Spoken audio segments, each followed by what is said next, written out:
Ce numéro 101 de Téléfoot 1 sera dominé par la confrontation entre le Paris Saint-Germain et Saint-Étienne dans un Parc des Princes complet et survolté. Nous verrons aussi deux clubs européens français qui ont joué cette semaine, c'est-à-dire mercredi, Monaco et Sochaux, et nous les retrouverons ce soir, comme par hasard, en championnat. Ils se rencontraient à Monaco. Mais, si vous voulez, immédiatement les résultats de cette 13e journée du championnat de France, pour constater que Metz, hier, avait battu Laval sur le score de 3-2. Il y a eu 5 buts dans ce match. Auxerre, ce soir, tient en échec Nantes. C'est un bon point pour Auxerre, même à domicile. Lille était menée 2-0 et puis a rejoint Bordeaux 2-2 à Lille. Lyon écrase Nice. Le score est éloquent, 5-1. Strasbourg dans la tourmente, réussit 4 buts contre tour. C'est au moment où le club a le plus de problèmes qu'il est le plus efficace. Ça donc y comprendre quelque chose. Valenciennes dans le derby du Nord bat Lens sur le score de 1-0. Bastia bat Nancy 2-1. Et Angers est battu chez lui par Nîmes. Nîmes donc qui se redresse. Si vous n'avez pas les résultats de Paris Saint-Germain, Saint-Étienne et Monaco-Sochaux, vous en avez deviné la raison. Nous verrons tout à l'heure de larges extraits de ces deux rencontres et puis nous irons en direct au Parc des Princes rejoindre Michel Denisot pour avoir les impressions. Mais ce que je vous propose tout de suite, c'est une sélection des plus beaux buts de Coupe d'Europe, premier tour, match retour, joué mercredi, sélectionné et commenté par Georges Dominique, en commençant par l'Inter de Milan, c'est-à-dire le futur adversaire de Nantes, dans la Coupe d'Europe des clubs. C'est plus venu d'ailleurs.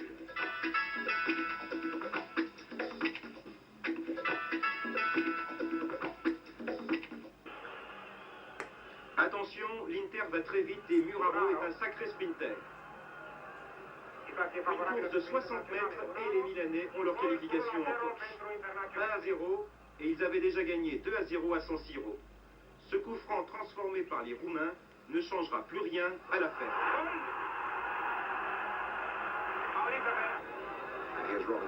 Football, la balle au pied. Et marqué de la main, c'est Shoki. Ça n'empêche pas Mister Wallace d'être déçu. Nous sommes au City Ground de Nottingham. À l'aller, les Blancs de Sofia ont gagné 1-0. Coup franc pour Forest. Le football admet la tête, mais pas de but à la façon handball. Comme Nottingham ne réussira pas à marquer dans les règles de l'art, c'est le CSKA Sofia qui se qualifiera. 1-0, tout de suite par Kerimov, malgré la sortie de Shilton, 34e minute. Le tenant du titre sorti au premier tour, surprise, mais qui survient pour la 3e fois en 10 ans. Au stade Saint-Jacob-de-Bas, l'attaque des Belges du FC Bruges, centre, tête de seulement 3e minute. But tout à fait régulier.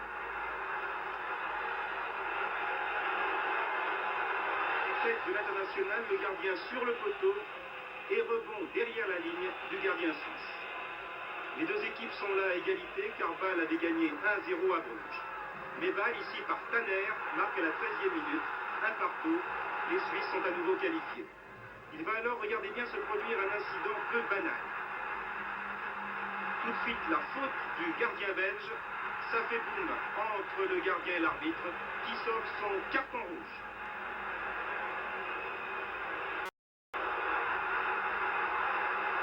Le télescopage au ralenti à se demander si ce n'est pas M. Martinez, l'arbitre espagnol, qui a bousculé involontairement le gardien de but.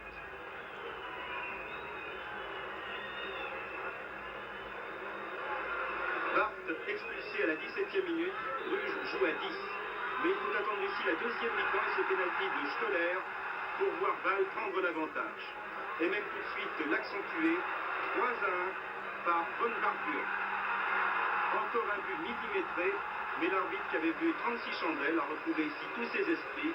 Là aussi, on le voit bien, c'est derrière la ligne. 3-1, Bâle ne craint plus rien, surtout à 10 contre 11. Et sur ce ballon perdu par les Blancs, c'est Geiser à 9 minutes de la fin qui signe ici le score final, 4-1.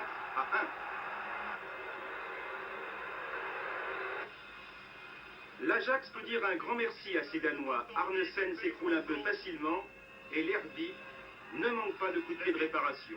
Petite victoire d'Amsterdam devant Tirana, le modeste champion d'Albanie. Si l'on se fie uniquement à cette phase plutôt brûlante, les Blancs du Honvéd Budapest n'ont pas volé leur victoire aux Portugais du Sporting de Lisbonne. Poteau est raté, les Hongrois sont désolés, ils ont même envoyé un deuxième ballon sur les poteaux. Mais cette attaque pour eux sera la bonne. Sur la gauche, un centre et de la tête d'Ashka, 1-0 et 3-0 sur l'ensemble des deux matchs. Platz genommen, die erste Minute. Coucou, revoilà le Bayern sans Beckenbauer, Müller ou Maier, mais avec Dieter Enes, 1-0 durch Dieter Enes. le frère du lit. 1-0 après 120 secondes de jeu. Und im Anschluss Le Bayern encore avec son arrière Horstmann, puis Karl-Heinz Rummenigge. 7e minute, 2-0. in der 7. Minute zu 0. Le Pirée attire les touristes, mais ces footballeurs ne remuent pas le stade olympique de Munich. 2-0, nous sommes en deuxième période. Encore un centre, deux hommes sur le tapis. La faute sur Enes n'est pas tellement évidente, mais Jansson n'entre pas dans ces considérations. 3-0, le Bayern confirme son premier succès en Grèce.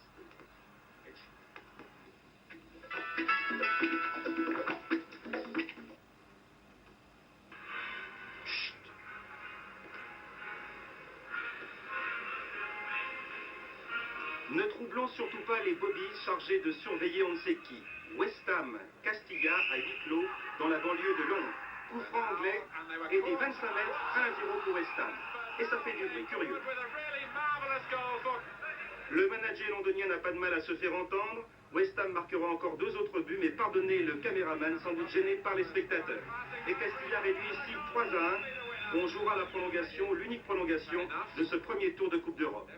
Et voici tout de suite le 5-1 final, West Ham qualifié, même sans ses supporters. Du noir et blanc ici, mais un reporter roumain très coloré.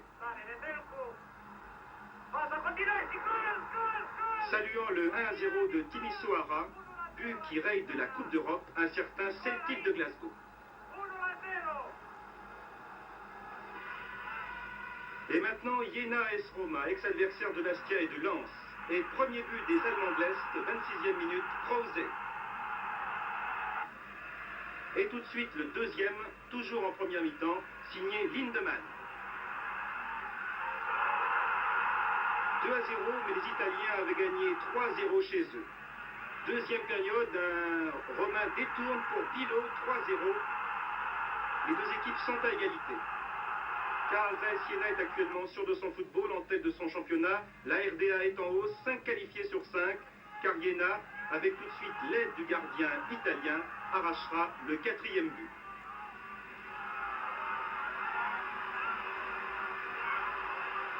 « 4-0, exactement ce qu'il fallait pour passer.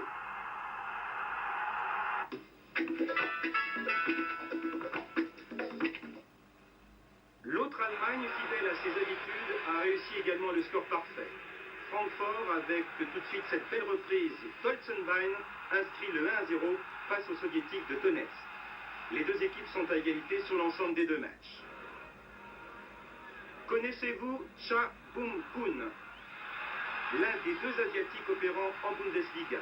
Si ce n'est pas le cas, le voici. Cha, comme ça se prononce, C-H-A. C'est lui qui donne à Francfort une option sur la qualification.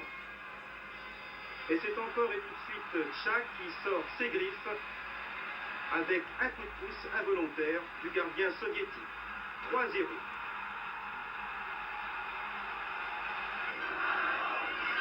La foule à Sarajevo pour voir à l'œuvre Hambourg.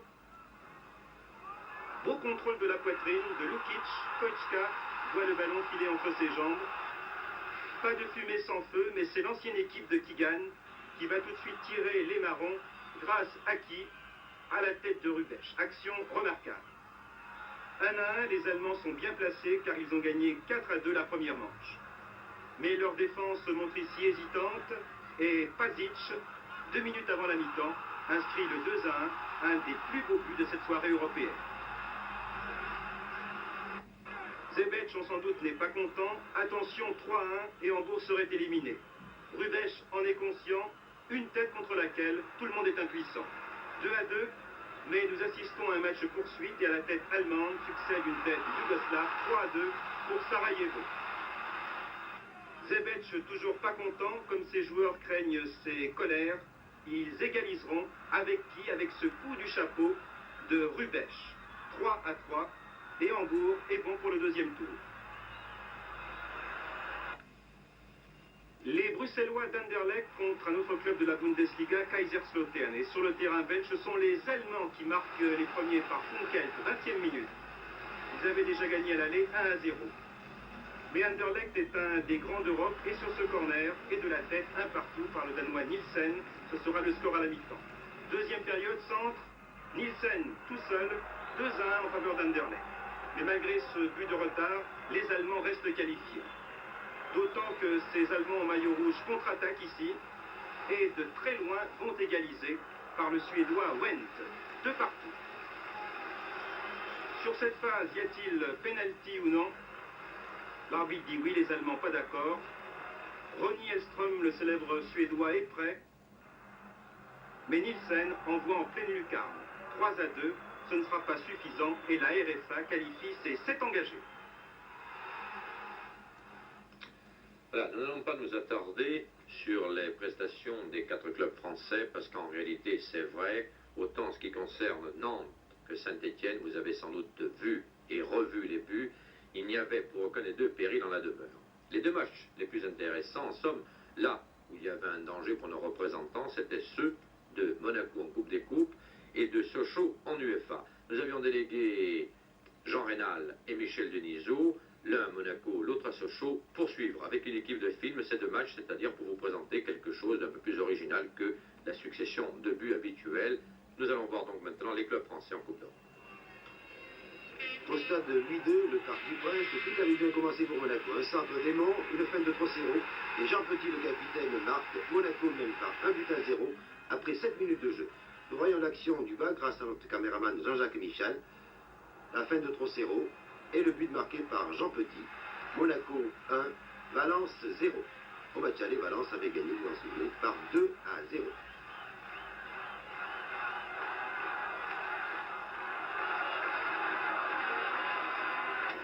Vingtième minute, Christophe alerte Albert Raymond sur l'aile gauche. Albert Raymond centre, un peu comme tout à l'heure. Et cette fois-ci, c'est Barberis qui marque le deuxième but. Donc après 20 minutes de jeu, les deux équipes étaient à égalité sur l'ensemble des deux matchs, 2-2. Nous revoyons ce centre d'Aimont et le ralenti nous permet de constater que le gardien de but espagnol Sampere a touché la balle, mais le but est tout de même marqué. 2-0 donc après 20 minutes de jeu. 36e minute, une contre-attaque de Valence, vous verrez en action notamment Kempes. Voilà Kempes qui redonne la balle. Morena est tout seul. Ettori sort bien contre la balle, mais Morena marque. Malgré donc la sortie d'Ettori à la mi-temps. Valence 1, Monaco 2. Deuxième période, un coup franc de Aimont. Et Petit marque de la tête 3-1. Plus qu'un but et Monaco sera qualifié. On reprend espoir dans les tribunes du stade Louis II qui malheureusement n'était pas comble pour cette rencontre. Revoyons donc le coup franc tiré par Aimont et la magnifique tête de Jean Petit, le capitaine, qui réussit là son deuxième but. 3-1 donc pour l'équipe de Monaco. Mais malheureusement, en fin de rencontre, vous allez voir sur ce coup, Morena a monté la pointe pour Kempes, et oui, Kempes, le goléador, réussit un but. 2 pour Valence, 3 pour Monaco. Et ce n'est pas fini, car sur un centre de Sora, une passe de Sora pour Arias, centre d'Arias, et Feldman va lober Ettori. Match nul 3-3, Monaco est donc éliminé. Et pourtant, à 3-1 pour les Monégasques, nous allons voir cette séquence. L'arbitre aurait pu siffler un pénalty. Voyez, Trossero qui s'infiltre dans la défense de Valence. Il va être fauché, enfin, vous allez voir, par Arias, le numéro 4. C'est difficile de se prononcer. En tout cas, Monaco est éliminé après avoir fait un bon match. C'est en tout cas l'avis de Michel Hidalgo, l'entraîneur de l'équipe de France que nous avons interviewé après le match, et aussi celui de Jean Arbanine, l'entraîneur monégasque. À vous de juger. D'abord, c'était un très beau match. On peut regretter que Monaco n'ait pas réussi à se qualifier parce qu'ils avaient entamé le match exactement comme il le fallait. Ils avaient l'enthousiasme, ils ont tout fait. Malheureusement, il y avait le métier en face et on a vu combien chaque occasion, chaque ballon était un danger devant les buts de Monaco. Et car Monaco a mené 2-0, 3-1, là on y croyait un petit peu. Pensez donc que Monaco manque encore d'expérience européenne? Ben, on ne sait pas, parce qu'à 2-0, je trouve qu'ils ont eu raison de continuer à essayer de jouer sur ce rythme-là. Après coup, il est facile de dire que Monaco aurait peut-être pu respirer un peu pour mieux repartir en deuxième mi-temps, mais ils avaient le vent en poupe, ils avaient tout fait pour déboussoler un petit peu l'équipe de Valence. Ils avaient réussi, ils ont eu raison de continuer. Malheureusement, la fin a été plus difficile. Quand on a mené 2-0, je crois qu'au lieu de cultiver ce qui nous avait réussi jusqu'à présent, on s'est livré un petit peu trop vers l'avant. Et il y a eu une relance venue de derrière qui a été un peu plus laborieuse parce que les appuis n'étaient plus là. Et à partir de ce moment-là, c'est Valence qui a eu quelques ballons et dont elle a su tirer profit. Renéus, alors ça y est, 2 échecs au premier tour, le troisième tour a été le bon. C'était le bon, pourtant on dit jamais 203. Vous voyez, nous avons fait mentir le dicton. Le match s'est toujours déroulé de la gauche vers la droite en première mi-temps. Sochaux jouait donc dans le bon sens, ils sont en jaune les Sochaliens, avec une première occasion pour Philippe Anziani qui est en position d'avancement. Et avec sur ce corner, dans la foulée, une reprise canon de Genghini. Les Suisses du Servette adossés à leur but colmataient tant bien que mal. Sochaux bombardait des pieds et de la tête, comme ici avec Durkalic puis Patrick Rovelli. Et ce qui devait arriver, arriva. Anziani lance Genghini, échappée victorieuse et but du numéro 10 sochalien. Le match est joué. Les jaunes avaient gagné, je vous le rappelle, 2-0 à l'aller devant les caméras de TF1.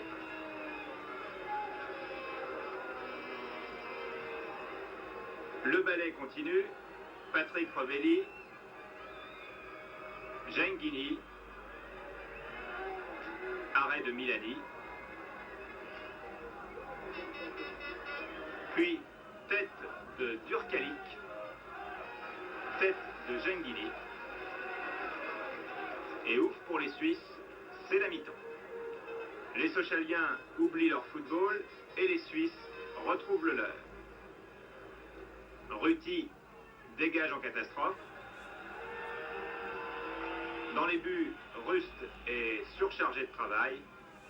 Et la défense sochalienne s'affole. Le fouineur Cucinota sent le bon coup arriver. Il a raison d'assister. La belle occasion se présente et il ne la manque pas. C'est réussi, donc égalisation, signal d'alarme.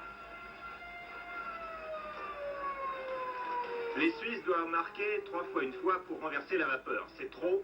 Et pourtant, l'équipe de Passmandy reste aux commandes et dirige la représentation. Posca balance le ballon dans les tribunes. Schneider, l'homme au bandeau, soutient son attaque de toutes ses forces. Et le défenseur Bizzini met la main à la pâte. Bizzini, regardez bien sur la gauche de votre écran, il arrive. Il renverse tout sur son passage et marque 2-1. Reste 14 minutes au chronomètre suisse. Elles seront plus longues que prévu pour les joueurs et les supporters français. C'est fini. Sochaux est qualifié. Ce fut dur, comme en témoigne un spécialiste des Coupes d'Europe, l'ex-stéphanois Patrick Rovelli, qui n'en est pas à son coup d'essai. Je crois qu'avec celui de ce soir, c'est au même. Vite oublié. Non, je crois qu'il va me marquer mon mémoire. C'est la première fois d'abord que Sochaux passe un tour en Coupe d'Europe. Je fais partie de cette équipe. C'est pour moi, je retrouve le parfum de la Coupe d'Europe cette année avec Sochaux et notre club. Et je crois que pour moi, il est aussi agréable que les autres matchs avec Saint-Etienne. Vous êtes un spécialiste de la Coupe d'Europe. On a l'impression en revanche que l'équipe de Sochaux ne l'est pas encore tout à fait, surtout au bout de la deuxième mi-temps. Oui, mais je crois qu'à partir du moment où nous avions assuré l'essentiel, c'est-à-dire la qualification, en deuxième mi-temps, Servette de Genève s'est quand même un petit peu repris, a marqué 2 buts heureux. À partir de là, joué son matou. Et il est certain qu'à partir d'un petit moment, nous avons été un petit peu fébriles. Et je crois qu'il va falloir en tirer des enseignements de cette deuxième mi-temps pour le prochain tour. L'équipe est quand même composée de pas mal de jeunes joueurs qui, la première fois, ont tâté à cette Coupe d'Europe. Donc pour eux, c'est tout nouveau et c'est évidemment une autre compétition que la compétition sur le plan national. Donc là aussi, il faut que nous essayions de durcir un peu nos nerfs. C'est l'avenir qui nous le dira. Et pour ça, il n'y a pas 36 solutions. Il faut essayer de continuer le plus loin possible pour acquérir une expérience. Voilà, et tout ça c'est fonction des adversaires, donc on les connaît maintenant, les adversaires des clubs français. Les tirages au sort qui ont eu lieu vendredi à midi à Zurich ont donné les résultats suivants. En Coupe d'Europe des champions, Nantes affrontera le champion d'Italie, c'est-à-dire l'Inter de Milan. Déjà vainqueur 2 fois, je vous le rappelle, de la Coupe d'Europe. C'est le club d'Altobelli, de Beppe Baresi, de Bordone. C'est une très grande équipe qu'affrontera Nantes avec un stade, le San Siro, ô combien célèbre. Et Nantes se rendra à San Siro au match retour, ce qui est bien entendu un des avantages pour les Français, vous vous en doutez. Saint-Étienne en UEFA est tombé contre Saint-Mirren, un club écossais dont on ne sait pratiquement rien, sauf que ça ne marche pas très fort pour eux. Les Verts iront d'abord en Écosse et recevront ensuite à Geoffroy Guichard, sans que ce soit un coup presque sûr pour Saint-Étienne, bien que l'on puisse jamais s'avancer en football. Enfin, le troisième, c'est-à-dire Sochaux, toujours en UEFA, est tombé contre un club que l'on connaît un peu mieux, les Portugais de Boa Vista. Eux aussi ne vont pas très très fort, ils sont avant-derniers au classement, mais peuvent très très bien se redresser d'ici là. Je crois que, en définitive, Sochaux joue d'abord à l'extérieur, donc c'est quand même un avantage. Non, c'est le contraire, tout comme Nantes d'ailleurs. Avant de voir les 2 matchs de la soirée que vous attendez avec impatience, c'est-à-dire, je vous le rappelle, Paris Saint-Germain, Saint-Étienne qui avait lieu aujourd'hui au Parc des Princes, et puis Monaco-Sochaux, que nous venons de voir dans d'autres circonstances, je vous propose, avec Alain Jouin, de découvrir un peu l'envers du décor du football, c'est-à-dire l'actualité dans les échos de Téléfoot.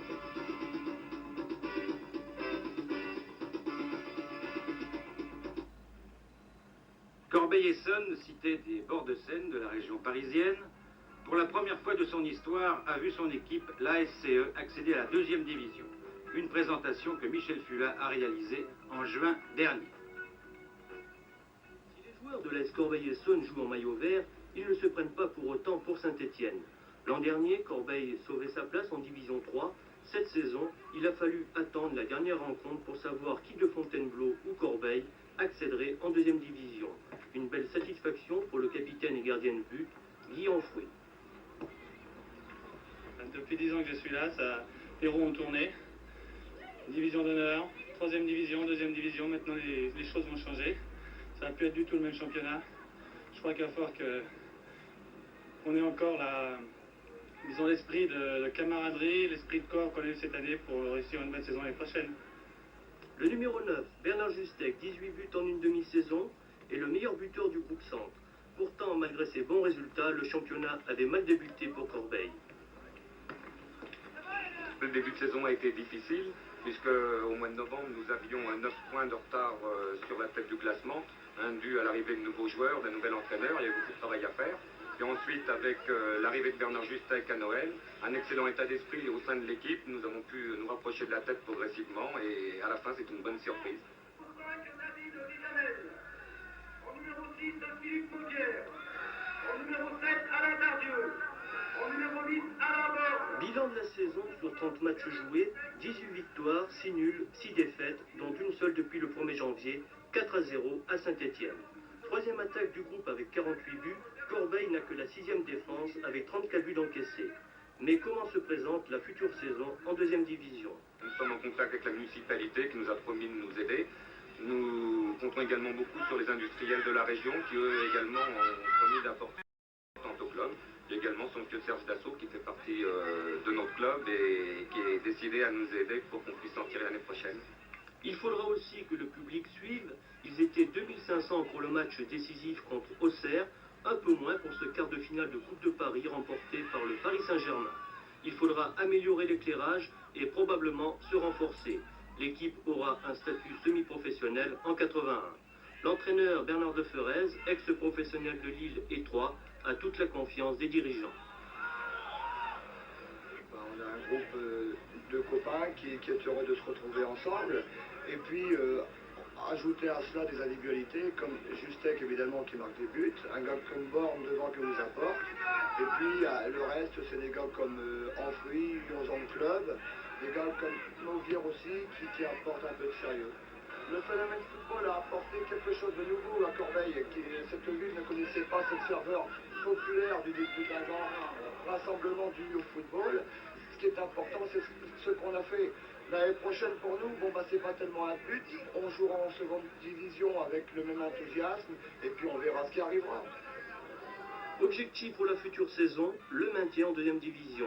Mais si l'AS Corbeil imitait le Paris FC de cette année, ce serait encore une bonne surprise pour le football régional.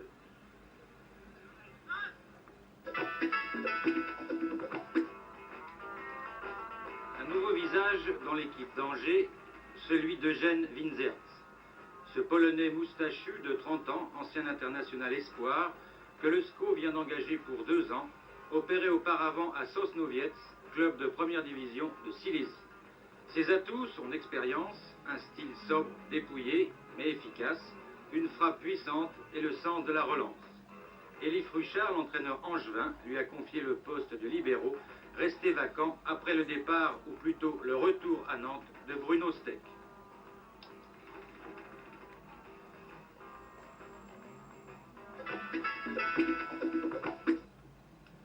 Réouverture des hostilités sur le front du Mondial 82.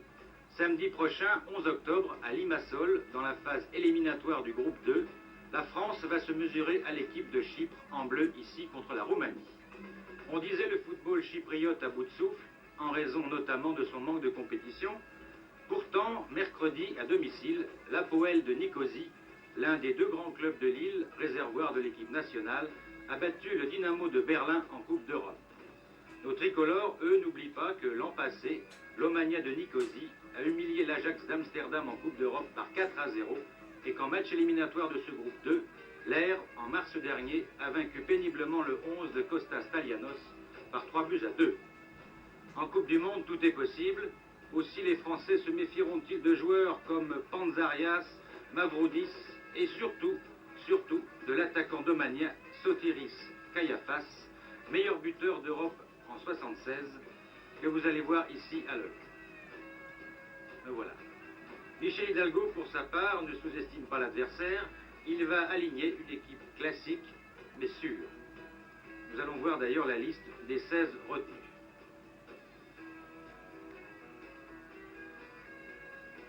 Gardien, Dropsy ou Ettori. En défense, Battiston, Bossis, Janvion, Lopez, Specht. En milieu de terrain, Larios, Petit, Platini, Tigana. Et en attaque, Amis, Baronkeli, Lacombe, Rousset et Six. A signaler un retour, celui de Didier Six, qui porte cette année les couleurs d'un club belge, le Cercle de Bruges, et une absence, celle du Bordelais Marius Trésor, malheureusement blessé aux adducteurs. Voilà, alors la soif de football des Parisiens, le prestige immense de Saint-Étienne dans la capitale, le bon début de saison du Paris Saint-Germain, vous mettez tout ça dans un shaker, vous agitez bien fort et vous avez un match de gala au Parc des Princes, un Parc des Princes qui était plein à craquer. Pensez donc, il y a eu plus de 100 000 demandes de places et vous savez que le parc ne contient que 50 000 spectateurs. C'était ce soir, pour la plus grande joie du public, et un match qui a donné beaucoup de satisfaction à ces gens qui avaient lutté, souvent fait la queue pour avoir des places. Avec Georges Dominique, nous allons voir ce qui s'est passé dans la rencontre, et puis ensuite en direct, à partir du Parc des Princes, avec Michel Denisot, nous aurons quelques réactions. Ce soir, donc, au Parc des Princes.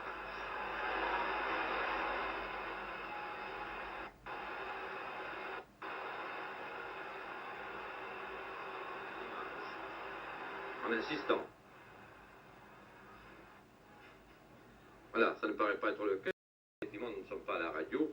Le bruit du public ne suffit pas. Je pense qu'il y a, comme l'on dit, selon la formule consacrée, un petit incident technique, tout à fait indépendant de notre volonté d'ailleurs, comme d'habitude. Mais nous allons sûrement retrouver l'immense arène du Parc des Princes qui, ce soir, a connu vraiment 90 minutes exceptionnelles.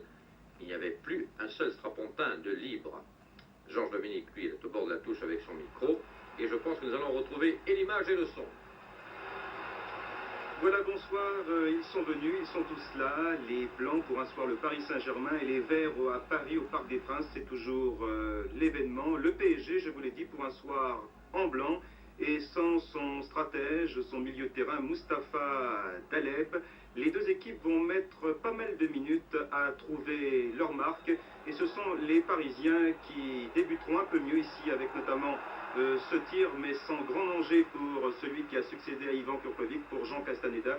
un tir signé du libéro parisien Renaud. Il a fallu attendre la 9e minute de jeu pour voir, disons, un gardien en action. Ici, une tentative de Rocheteau qui a avorté, un Rocheteau qui en fera voir de toutes les couleurs à ses anciens partenaires, un Dominique Rocheteau très en verve, surtout au cours de la première période. Ici, avec son numéro 7, c'est Toko, à ne pas confondre avec Boubacar qui est de l'autre côté, un centre de Rocheteau, et Castaneda, déjà bien échauffé par son premier tir, ne s'est pas laissé surprendre par le centre de l'ancien Stéphanois, le centre qui se situait à la 12e minute de jeu. Ici, 14e minute, et seulement la première manifestation du chef d'orchestre stéphanois, Michel Platini, qui souhaiterait mettre le mur en place. Il tire, mais Baratelli se trouvait pratiquement sur la trajectoire du meneur de jeu de l'équipe de France. C'était véritablement la première manifestation des Verts qui avaient du mal à véritablement entrer dans ce match. Alors que l'on atteint ici, après ce coup franc, la 15e minute de jeu, on atteint le premier quart d'heure et ce sera du reste l'une des minutes cruciales de la partie. Platini, voilà, Rep a laissé passer, qui est là, c'est Rousset qui se précipite, 15 minutes, 20 secondes de jeu, Saint-Étienne, 1 par Laurent Rousset, à côté de lui, son jeune collègue Laurent Paganelli, les deux jeunes prodiges, 1-0, on revoit Laurent Rousset, alors que Rep a intelligemment laissé passer le ballon pour son jeune avant-centre. Rousset qui s'était montré assez malheureux sur ce même but il y a quelques semaines face à la Juventus. Et ce sympathique garçon retrouve ici toute sa joie et toute sa splendeur. Il ouvre la marque pour les Verts, 1-0 donc au terme du premier quart d'heure. Alors que l'on entrait difficilement dans cette partie et que l'on souhaitait que ce but apportât un peu plus de conviction aux deux équipes. Ici c'est un coup franc, Paganelli et tête de Rousset. Dominique Baratelli encore à l'honneur sur cette tentative stéphanoise, les Stéphanois qui mènent 1-0, et dès lors on va voir le plus souvent à l'action les Parisiens qui n'ont pas, disons, un jeu aussi rythmé, un jeu aussi lié que la célèbre équipe verte, mais l'équipe de Georges Perroche sera en action le plus souvent. Ici c'est Boubacar, vous voyez, qui marque, à côté de lui il y avait Toko, on croit au but, mais nous allons le revoir, alors que c'est Jean-Noël Huc qui donne ce ballon. Toko a laissé passer, et Boubacar, alors que le ballon était joué, était manifestement hors jeu. Castaneda est battu, mais pour la forme, puisque justement M. Bakou refusait ce but parisien. Les Stéphanois menaient toujours 1-0, alors que Paris relance la mécanique avec Huc, puis Boubacar pour Jean-Noël Huc, qui essayait de remplacer Mustapha Daleb, qui parvenait. Ici Abel était bien placé et les Stéphanois concèdent un corner à la 25e minute de jeu. Santini se trouvant juste en face d'Abel, le Parisien qui était bien placé. Le numéro 9 Blanc, l'ancien Stéphanois, qui se montrait le Parisien le plus dangereux au cours de cette première mi-temps. Et une bonne tête ici d'Abel, le stopper de l'équipe parisienne, du haut de ses 1m85, mais coup de sifflet de l'arbitre, M. Bakou, car il y avait une faute sur ce corner des Parisiens qui sont toujours menés, qui continuent à attaquer, mais dans l'ensemble au petit trot. Petit trot également adopté, on le peut dire, par l'association sportive de Saint-Étienne, qui se contentait pour l'instant de ce résultat. On distribue ici avec Pilorget, Huc, qui aime bien partir du milieu terrain. Oui, il trouve l'ouverture pour lui-même. En face de lui, Rousset, très bon centre de Jean-Noël Huc. Il y a là Castaneda et Boubacar. Et les Parisiens se frottent toujours à cette défense stéphanoise qui n'arrive pas à prendre de vitesse, alors que Rocheteau est à nouveau en action, à gauche, à droite, au centre. On a retrouvé un très bon Dominique ce soir, on laisse passer ici. Et c'est bien dommage, car la balle de Dominique Rocheteau aurait mérité un meilleur sort. Toujours 1-0, alors que nous abordons la 35e minute de jeu. Action assez partagée, ici un départ d'Abel, Jean-Noël Huc, une tête, mais là encore sans grand danger pour Jean Castaneda et pour sa défense centrale. composé de Christian Lopez et de Bernard Gardon, alors que les Parisiens, une fois encore, remettent le ballon sur l'ouvrage. Ici, Pilorget, il sert, Toko bien placé cette fois. Le PSG obtient l'égalisation à la 35e minute de jeu. Toko, que la foule parisienne a confondu très souvent ce soir avec son camarade Boubacar. Toko a pris ici la défense verte de vitesse. Et c'est l'égalisation après 35 minutes de jeu. Voilà qui relançait un peu ce match où l'on retrouve ici Toko, actif également, Abel qui était bien placé et qui a manqué de puissance au moment de déclencher son tir. Rocheteau encore, en face de lui Rousset, ou plus exactement Rep, et là, sans hésitation, Rep ayant balancé, comme l'on dit, son ancien camarade Dominique Rocheteau, c'est le carton jaune. On ne se faisait pas de cadeau, mais finalement, vous voyez que tout cela est très gentil, très aimable. Rep ayant rétabli son camarade Dominique Rocheteau. Un départ de Huc encore, et un tir ici de Pilorget, juste avant la mi-temps. Castaneda concédant un corner. Et une fois de plus, là-bas, c'est Rocheteau qui va sur le point de corner, alors que les spectateurs finalement sont assez satisfaits, puisque le PSG a égalisé, satisfait à défaut d'un match très emballant. Et là, juste avant la mi-temps, encore Jean-Marc Pilorget, mais très au-dessus. 1-1, c'est le repos. Les Parisiens s'étaient un peu plus signalés au cours de cette première période de jeu. À la mi-temps, Herbin a remplacé Jacques Santini-Parelli, et là, clameur dans les tribunes. Maintenant, le ballon frappe l'extérieur des filets sur cette passe de Rocheteau à Dominique Battenet, l'ancien Stéphanois également. Les Parisiens qui démarraient un tout petit peu mieux cette deuxième période. Encore Rocheteau lance là-bas le longiligne Toko et une très belle tête de Renaud, Éric Renaud, qui était monté à l'attaque. Alors que Jacques Zimaco sert son flottant, il fait son entrée à la 60e minute de jeu. Il a remplacé Laurent Paganelli. Rep pour Patrick Battiston, arrière, mais également une force de frappe. Et Zimaco, vous voyez, qui a fait son entrée il y a quelques secondes, a tiré une sorte de drop, mais très au-dessus des buts de Dominique Baratelli. Toujours un partout, alors que Saint-Étienne ici par Rousset, un premier tir, et puis Elie et Main. Vous voyez, on sent que les Stéphanois se précipitent vers l'arbitre. Monsieur Bakou n'hésite pas, nous allons revoir ce premier tir de Rousset, renvoyé d'abord par la défense parisienne, et regardez, voilà, le bras d'Abel alors que Baratelli était battu. Un pénalty à la régulière, mais Rep qui en manque rarement, mais ce ballon 3 mètres à côté qui est l'occasion gâchée pour les Verts. Toujours un partout, alors qu'il reste maintenant une vingtaine de minutes à jouer. Un départ de Rocheteau. Boubacar est bien placé. Il n'a pas pu pivoter comme il l'aurait souhaité. Castaneda n'a pas trop été inquiété. Toujours un but partout. Le match s'anime. Il faut dire que les 10 dernières minutes ont été à l'avantage de Saint-Étienne, alors que les Parisiens, eux, terminent difficilement. Et là, à 4 minutes de la fin du match, vous allez le voir tout de suite, après cette partie et cette succession de têtes, un peu à l'image de cette rencontre assez débridée, Laurent Rousset va se trouver remarquablement passé, alors qu'Abel ici est passé. Rousset est là, mais il y a Dominique Baratelli. C'était la plus grande occasion de ce match, avec le pénalty, alors que Michel Platini a trouvé encore Dominique Baratelli sur sa route. 1-1 finalement, un match qui ne restera pas énormément gravé dans les mémoires. Voilà, de ce match gala maintenant, nous allons essayer de nous rendre au Parc des Princes, où nous devons retrouver théoriquement Michel Denisot qui est là-bas. Je pense qu'il a rencontré tout à l'heure Robert Herbin. Depuis les Stéphanois sont partis, il a dû l'enregistrer. Donc nous allons retrouver Michel Denisot et Robert Herbin. C'était tout à l'heure au Parc des Princes. Pas satisfait du tout après ce match. Pas tellement satisfait. Je crois que l'équipe de Saint-Étienne n'a pas abordé le match dans les conditions qu'il fallait pour perturber cette équipe de Paris Saint-Germain. Je trouvais Saint-Étienne un peu trop décontracté.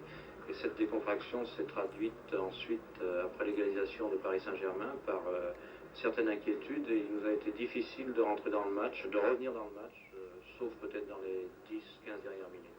Et au niveau individuel, alors il y a peut-être des noms qui sortent de Non, je crois que c'est plutôt un problème collectif. Il me semble que les joueurs n'étaient pas suffisamment concentrés. L'impact que devait avoir ce match qui les a un petit peu contractés. Moi, je ne pense pas que ce soit de la contraction, enfin quelque chose, une appréhension. Je crois que ce sont des joueurs qui n'ont pas su prendre le match comme il fallait. Et puis aussi, on a trouvé un adversaire qui, ma foi, était à la hauteur et qui nous a posé de sérieux problèmes par des attaquants assez difficiles à contenir. Vous êtes toujours en tête du championnat. Oui, mais enfin ça, on ne savait pas en cours de match. Il a fallu attendre la fin de la rencontre pour savoir que Nantes n'avait que fait match nul à Auxerre. Et bien sûr, donc c'est un point de ramener, un point positif à l'extérieur, mais je pense que le public n'a pas vu le Saint-Étienne qui a évolué dernièrement à l'extérieur. Alors 2 mots sur les anciens joueurs de Saint-Étienne qui ont été bons ce soir, Dominique Battenet et Dominique Rocheteau. Je dois reconnaître que les deux Dominique ont été très bons, mais il me semble que l'équipe de Paris Saint-Germain a su faire face à une équipe stéphanoise peut-être un peu trop désinvolte parfois, mais aussi par la valeur des deux anciens stéphanois et aussi de leurs coéquipiers. Merci. Nous rejoindrons tout à l'heure Michel Denisot au Parc des Princes. Oui, ce n'est pas loin de Cognac-G au Parc des Princes, mais nous avons quelques problèmes de liaison. Et puis je crois qu'on n'est pas tout à fait prêt à Monaco. Alors il est temps de prendre connaissance des résultats de deuxième division. Pour vous dire que dans le groupe A, hier, Béziers avait battu Avignon sur le score de 3-2. Et que ce soir, ce qu'il pouvait appeler le match au sommet entre Guignon et Montpellier s'est terminé à l'avantage de Guignon sur le score de 1-0. Mais Guignon jouait à domicile. Cannes et Besançon ont fait match nul 0-0. Martigues est battu chez lui par Marseille, qui est allé donc gagner à l'extérieur sous les yeux d'Albert Batteux, qui, vous le savez, est en train de prendre en main les destinées de l'équipe de Marseille. Angoulême bat Montluçon 2-0. Tavaux est battu chez lui par Toulouse sur le score de 2-0. C'est une bonne opération pour les Toulousains. Thonon bat Libourne sur le score de 2-0. Saint-Dié bat Corbeil 1-0. Ajaccio et Grenoble font match nul 0-0. Nous verrons les classements tout à l'heure. Passons au groupe B. Rennes et Rouen ont fait match nul 0-0. Brest bat Orléans sur le score de 2-1. Il manque un résultat Paris Football Club Thionville, c'est d'autant plus regrettable que ce match a lieu au Parc des Princes, mais ce résultat n'est pas tombé. Montmorillon et Le Havre, un but partout. Blois et Quimper en font de même. Dunkerque bat Châteauroux sur le score de 2-1. Neu, les Mines et Abbeville, un partout encore. Décidément, c'est le score en vogue dans cette journée. Caen et Guingamp ne peuvent pas se départager, mais il n'y a pas de but. Enfin, Reims bat Limoges sur le score de 1-0. Maintenant, je pense que nous allons pouvoir soit nous rendre à Monaco. Vous savez, aujourd'hui, les deux clubs européens se rencontraient, c'est-à-dire Monaco recevait Sochaux. Soit aller au Parc des Princes, qui serait plus logique après les images de Lucien Gavinet et le commentaire de Georges Dominique que nous avons vécu, pour rejoindre Michel Denisot, qui doit être maintenant en compagnie des joueurs du Paris Saint-Germain, je suppose. Bien, Pierre, j'espère que vous m'entendez. On avait des petits problèmes de son. Il semble que ce soit réglé maintenant. Je suis effectivement en compagnie de Francis Borelli, qui est là, un heureux président. J'ai la recette du match sur les genoux. Je vais lui remettre tout de suite parce que c'est assez dangereux. Francis, c'est une recette très importante. Oui, un peu moins importante qu'on l'aurait cru ou qu'on l'a annoncé, mais on n'a fait que 362 millions d'anciens francs. Alors que 362 millions. Oui, parce qu'on escomptait sur 400 millions. Bien, nous reviendrons tout à l'heure sur le Paris Saint-Germain. Tout de suite, Georges Perroche, vous avez entendu il y a quelques instants Robert Herbin qui a tenu des propos assez élogieux sur votre équipe. Vous y êtes sensible? Oui, bien entendu, à partir du moment où on joue contre une équipe de la valeur de Saint-Étienne et à travers le résultat de notre dernier match à Sochaux, on a eu une réaction qui a été très très bonne aujourd'hui et je pense que le public s'est retiré satisfait et ce résultat également nous satisfait pleinement. Ce résultat vous comble même? Oui, nous comble parce qu'on a encaissé un but que l'on peut qualifier de bête, mais on a de nouveau eu une réaction et je pense que le résultat est tout à fait logique. Vous êtes un entraîneur qui a roulé sa bosse, vous avez connu des hauts et des bas, je pense que vous appréciez peut-être plus que d'autres ces bons moments. Ah oui, tout à fait, parce que, comme vous le dites très justement, il faut apprécier les bons moments. Peut-être qu'on en aura de moins bons, mais enfin à l'heure actuelle, notre club tourne bien et je crois qu'il va continuer dans cette voie. Bien, Dominique Battenet, vous avez écouté aussi avec attention ce qu'a dit Robert Herbin. Je pense que vous y êtes également sensible, à dire du bien de vous et de Dominique Rocheteau.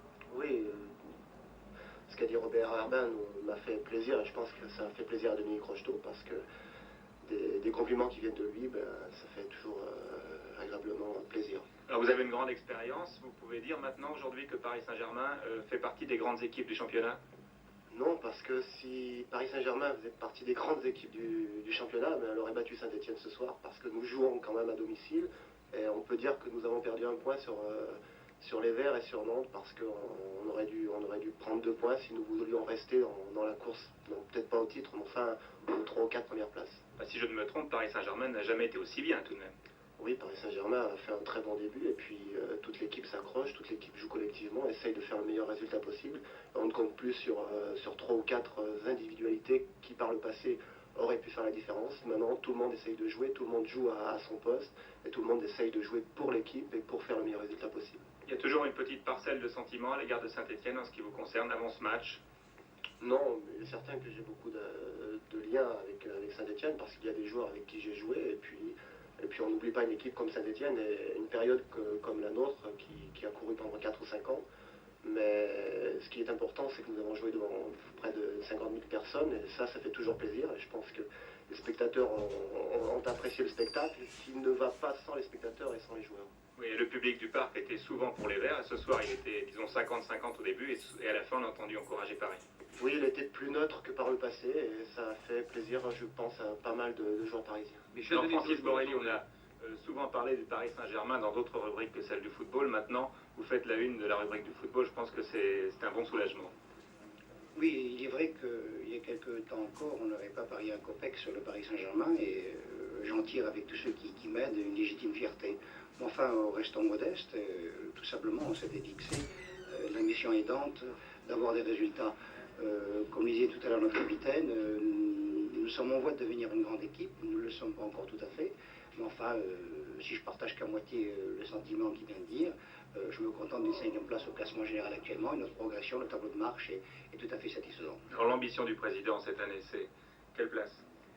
Écoutez, je crois avoir dit en début de saison que si on terminait dans les 6 ou 7 premiers, ce serait un bon parcours.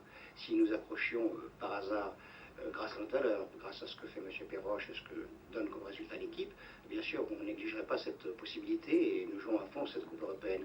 Enfin, si on n'était qu'européen l'an prochain, je serais un homme comblé et je crois que chacun en tirerait des conclusions heureuses en ce qui concerne notre club. Puis vous avez maintenant un public qui est derrière vous? De plus en plus, enfin plus que c'est quelque chose de capricieux, c'est à nous à le conquérir. Je crois qu'on fait tout pour y parvenir. Souhaitons qu'il soit avec nous définitivement, mais encore il faut aller vers lui et il viendra, je crois, définitivement vers nous, à condition qu'on gagne tous nos matchs à domicile et qu'à l'extérieur, on donne de bons résultats. Ça passe par les résultats, je crois. Bien, merci Francis. Voilà Pierre, donc Herbin pas content, et puis les dirigeants du Paris Saint-Germain, eux, très heureux ce soir du résultat, tout de même relativement heureux. Ils auraient préféré une victoire, bien entendu. Michel, est-ce que vous m'entendez là? Non, c'est pas certain, hein? Vous m'entendez? Oui, je vous entends, oui. Non, parce que je voudrais qu'on cite quand même, pour avoir vu la totalité du match, qu'on cite un garçon ce soir qui a fait encore un grand match et qui le fait souvent, c'est Dominique Baratelli. Bien entendu, vous savez, nous sommes dans les vestiaires. Voilà, là on ne vous entend plus, là, ça a dû déconnecter quelque part. C'est ça le direct.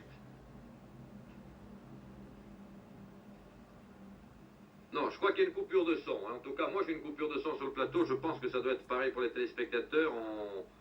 On voit Georges Perroche, Francis Borelli, Michel Denisot, mais je crois que le son ne passe plus. Bah, ce soir nous avons quelques problèmes. Il y a des émissions comme ça. Vous voyez, on a passé le cap de la 100e et la 101e. On commence à prendre de l'eau de tous bords.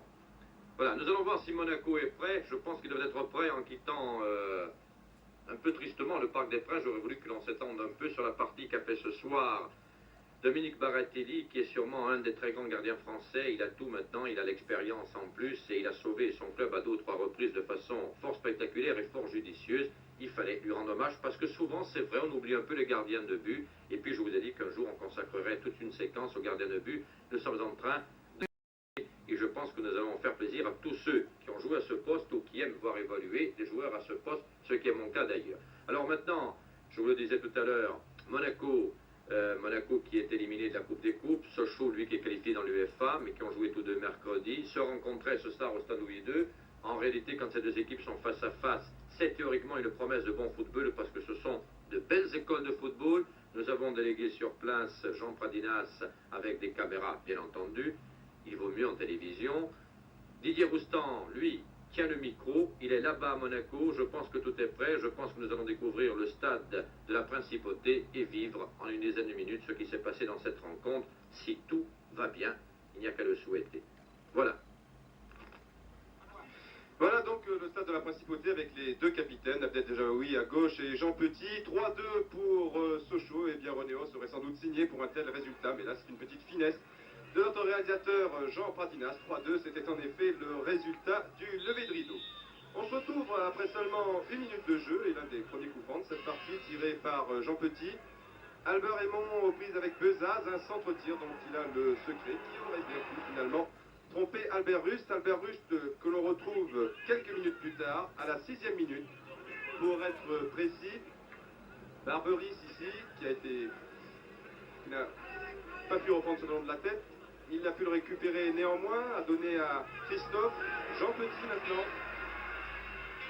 Un petit coup d'œil, Victor Procero qui s'engage, fait mine de centrer, finalement tire sur la ligne, à première vue tout au moins. Jean Petit fait signe à l'arbitre, M. Ferrari, regardez bien votre juge de touche. Albert Rust fait mine de continuer. Les monégasques se congratulent. Eh bien oui, M. Ferrari a accordé ce but. Regardez bien au ralenti. Le ballon est peut-être rentré à l'instant même. Rust le ramène vers lui. Ce deuxième ralenti est peut-être plus révélateur. Oui, le ballon était peut-être rentré.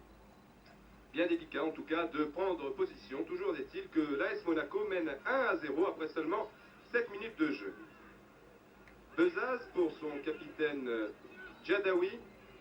Ivesic bien placé, qui aurait pu tenter sa chance, préfère donner tranquillement à Djurkalic, l'autre Yougoslave de cette équipe de Sochaux. Un bon centre, une tête de Patrick Révelli qui frôle le poteau du gardien monégasque Jean-Luc Ettori, qui bien entendu s'en prend à ses défenseurs.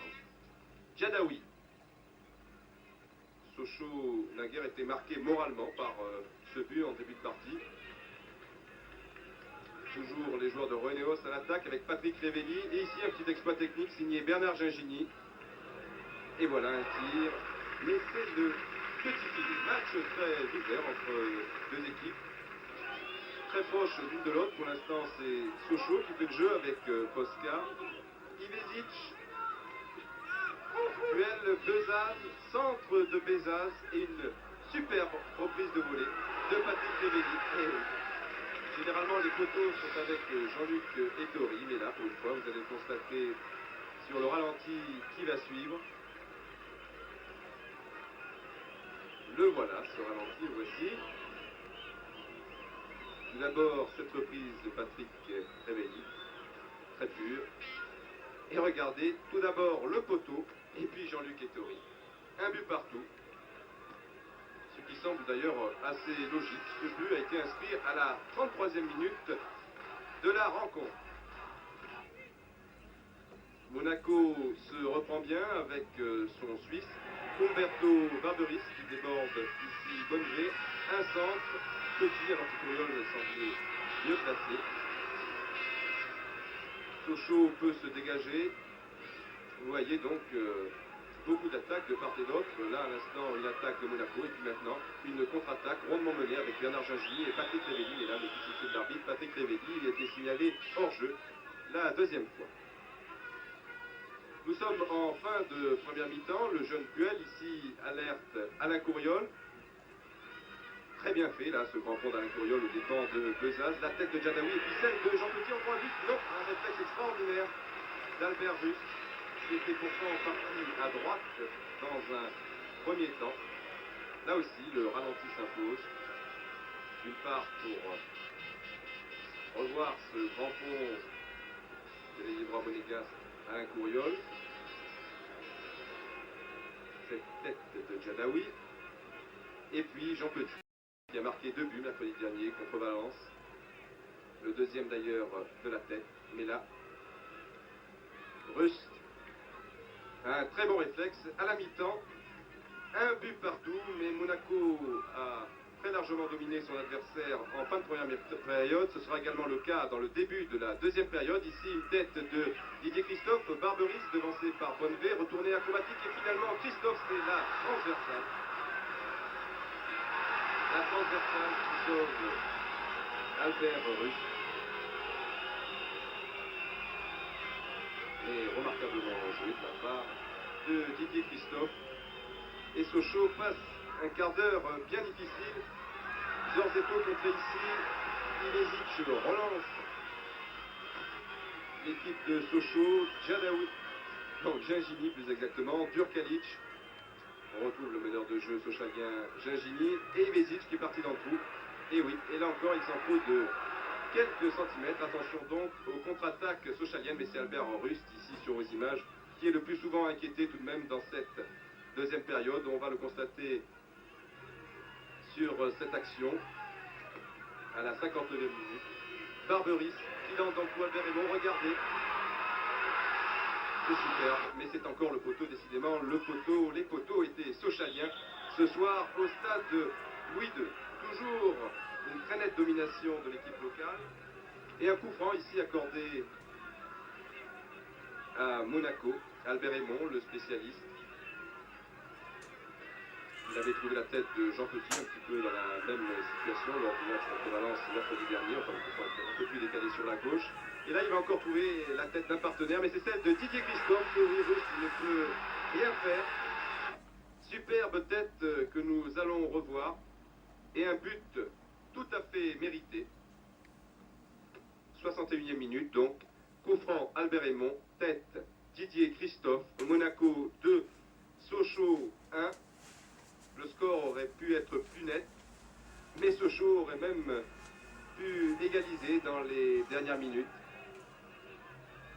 Finalement de 3-1, nous aurions pu très bien avoir un score de 2 buts partout, mais là encore Ivezic rate la balle de match. Il était temps termine pour Monaco, et oui, Didier Christophe fatigué. Finalement 2 buts 1. Voilà, 2 buts 1 pour Monaco. On se retrouve après la rencontre avec à ma droite Didier Christophe, à ma gauche, vous l'avez reconnu sans doute également, Bernard Gingini. Bernard Gingini, défaite 2 buts à 1, je crois que c'est assez logique sur l'ensemble du match. C'est certain, en deuxième mi-temps, on a subi le jeu, Monaco a attaqué et je crois que ce deuxième but nous a un peu coupé dans notre rythme et je crois que sur l'ensemble du match, la victoire de Monaco est somme toute méritée. Voilà encore une deuxième mi-temps où Sochaux s'est écroulé, cela est arrivé assez souvent dans la saison, récemment encore à Genève, alors ça s'explique comment ça? C'est difficile, c'est vrai que depuis le début du championnat on fait de bonnes premières mi-temps, deuxième mi-temps on s'écroule un petit peu et je sais pas, peut-être l'équipe est très jeune aussi et c'est peut-être pour cela aussi on n'arrive pas encore à trouver l'équilibre. Un manque d'expérience donc sans doute, et puis à l'extérieur ça ne réussit pas très bien, aucune victoire encore à ce jour en championnat. Aucune victoire jusqu'à présent, mais disons qu'on a ramené quand même 2 points, un point de Nancy et un point d'Auxerre où je crois on méritait la victoire. Et on va tout faire dans les prochains matchs pour rapporter cette première victoire à l'extérieur. Alors une question qui me brûle les lèvres, lorsqu'on est comme vous au numéro 10, on est français et si l'on en croit beaucoup de monde, on a la dimension, la pointure internationale, et lorsqu'il y a un Platini en France, à quoi on pense? C'est sûr, c'est très difficile. Michel Platini est le numéro 1 français. À moi de travailler pour essayer de grignoter l'écart qui nous sépare. Eh bien, beaucoup de travail en perspective. Merci Bernard Gingini. Rendez-vous peut-être le 22 octobre à Boavista. La Coupe d'Europe c'est terminé pour Monaco, Didier Christophe, mais en championnat ça semble bien parti. Oui, je pense que on avait fait une bonne prestation mercredi soir en Coupe d'Europe contre Valence. On a cru pendant 1 heure à l'exploit. Il fallait réagir en championnat et ce soir il fallait à tout prix faire un résultat contre ce jeu, car Monaco ça faisait presque 1 mois et demi qu'il n'avait plus gagné un match. Il se contentait de nul ou de défaite et il fallait repartir avec une victoire et je crois qu'on a bien fait la chose ce soir. Oui, c'est ce qui a surpris ici tous les journalistes présents. Vous aviez tous un moral de vainqueur alors que évidemment vous étiez en droit de douter après cette défaite ici à domicile contre Saint-Etienne et puis une élimination contre Valence. C'est sûr, mais un match comme on avait fait contre Valence par exemple ne pouvait que nous redonner confiance en nos moyens qui avant le match retour de Valence avait quelque peu disparu. Et ce soir a prouvé, je crois, que Monaco avait des ressources et que maintenant il se consacrera au championnat et à la Coupe de France quand elle commencera. Donc optimiste pour l'avenir. Oui, très optimiste. Et encore un but, la 13e journée du championnat, ça vous rappelle quelque chose, je crois? Bah oui, l'année dernière, la 13e journée du championnat contre Saint-Etienne, j'avais marqué un but de 30 mètres. Ce soir, 13e journée, mon premier but de la saison. Le chiffre 13 nous porte sans doute chance. C'est de la tête, eh bien merci beaucoup Didier. Et puis maintenant, je crois que vous avez un petit rendez-vous. Un petit rendez-vous, c'est quoi exactement? Oui, je crois qu'on m'attend au contrôle anti-doping, là, alors j'espère qu'ils vont rien trouver. Hein. Ah, peut-être un petit peu de potion magique. Eh bien, voilà. Ici, Monaco, victoire somme toute assez logique de Monaco sur l'ensemble de cette partie. 2 buts à 1. Merci Didier.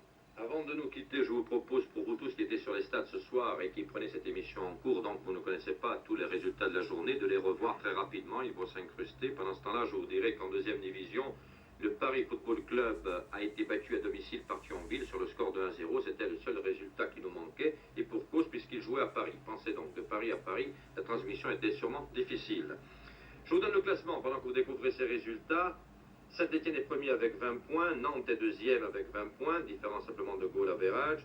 Troisième Lyon, 18 points, quatrième Bordeaux, 17 points, cinquième Paris Saint-Germain, 16 points, sixième Monaco, 15 points, septième Tours avec 15 points. Et puis dans le bas du tableau, 16e Nîmes, 15e Nîmes, belle remontée de Nîmes avec 11 points, ensuite Nice, Bastia et Laval, 10 points, Auxerre, Laval 9 points plutôt, Auxerre 9 points et Angers dernier avec 7 points. Décidément, rien ne va plus chez les Angevins. Je voudrais vous dire que demain vous avez rendez-vous avec le service des sports de TF1 sur l'émission Sport Première, son présentateur Michel Denisot à 16h05. Et puis samedi prochain dans Téléfoot 1, 102e du nom, vous aurez une reprise du match international Chypre-France, 2 matchs de deuxième division, mais des chocs au sommet, Montpellier-Angoulême et Rouen-Brest, et puis un portrait de Nice et Tours, autour et à Nice en tout cas, c'est au tour de Nice de passer à l'antenne. Je vous laisse en compagnie maintenant de Bruno Mazur pour les dernières nouvelles de la journée. Je vous dis quant à moi, à samedi prochain pour un nouveau Téléfoot. Bonsoir. Na na na na na